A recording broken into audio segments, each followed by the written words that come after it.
বগুড়ার নেশিন্দারা এলাকায় অবস্থিত বক্ষব্যাধি হাসপাতাল একসময় ছিল শ্বাসযন্ত্রের রোগীদের নির্ভরতার জায়গা। এখন যেন পরিণত হয়েছে নির্জন ভুতুড়ে ভবনে। চারিদিকে জঙ্গল আর আগাছায় ঢেকে গেছে পুরো এলাকা। দিন রাত এখানে অবাধে ঘোরাফেরা করে শিয়াল আর মাদকসেবীরা। না আছে কোনো নিরাপত্তা, না আছে আগের মতো চিকিৎসা সেবা। ফলে হাসপাতালটি এখন রোগীদের আশ্রয়স্থল নয়, বরং অচল, অব্যবস্থাপনায় ভরপুর। ২০ শয্যার হাসপাতাল হলেও জনবল আছে অর্ধেকেরও কম। ২১টি অনুমোদিত পদের মধ্যে শূন্য ১০টি। ২ জন চিকিৎসকের কথা থাকলেও দায়িত্ব পালন করছেন মাত্র একজন। নেই নিরাপত্তা ও পরিচ্ছন্নতা কর্মী।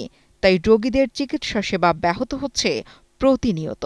আমরা গেটে কাউকে রাখতে পারি না, গেটে যে কাউকে ঠেকাবো এ ধরনের আমাদের ক্ষমতা নেই।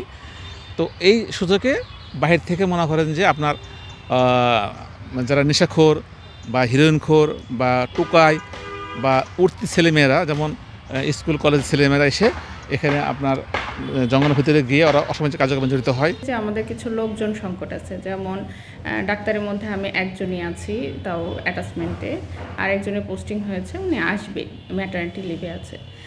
আর নার্স মোটামুটি আছে।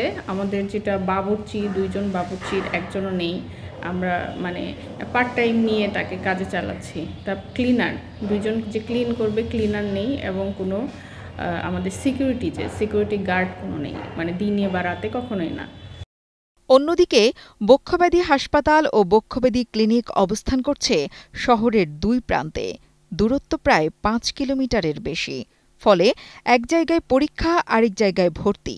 রোগীদের পড়তে হচ্ছে চরম ভোগান্তিতে। রিপোর্ট দেখাতে আবার ফিরতে হয় আগের স্থানে। এক্স-রে যন্ত্র বিকল হয়েছে দীর্ঘদিন আগেই। এতে চিকিৎসা পেতে সময় আর কষ্ট দুটোই বাড়ছে।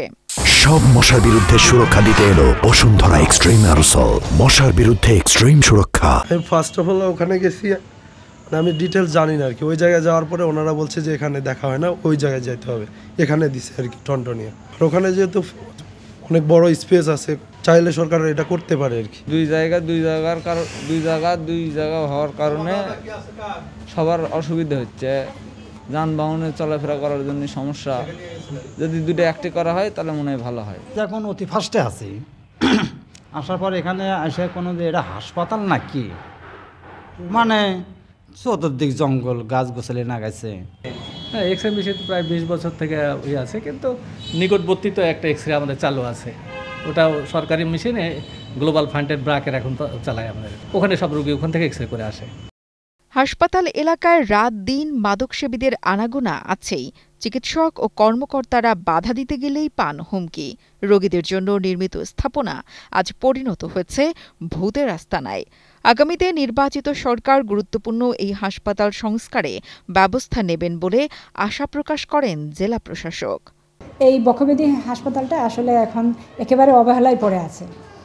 এটার মধ্যে দীর্ঘদিন ধরে এটার ইমপ্রুভমেন্টের কোনো কাজ হয়নি। তো আশা করি এটা নির্বাচনের পরে নির্বাচিত সরকার এসে এই বক্ষব্যাধি হাসপাতালটার দিকে নজর দিবেন, কারণ বগুড়া হচ্ছে উত্তরবঙ্গের প্রাণকেন্দ্র এবং এখানে প্রচুর আশেপাশে যারা থেকে রোগী আসেন, শয্যা মেডিকেলে থেকে ট্রিটমেন্ট নেন। এবং বক্ষব্যাধি হসপিটালটা এটি যদি ইমপ্রুভ করা যায় এবং আধুনিক করা যায়, তাহলে আপনার এখানে আশেপাশে থেকে ওই বক্ষব্যাধি সংক্রান্ত যে পেশেন্টগুলো আছে তারা এখান থেকে ভালো সেবা পাবে।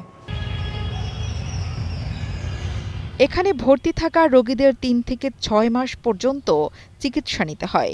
3 বেলা খাবার, ওষুধ আর বিনামূল্যে চিকিৎসা সেবাও রয়েছে। প্রয়োজনীয় সংস্কার ও জনবল নিয়োগ হলে আবারও প্রাণ ফিরে পেতে পারে বগুড়ার এই গুরুত্বপূর্ণ স্বাস্থ্যকেন্দ্র।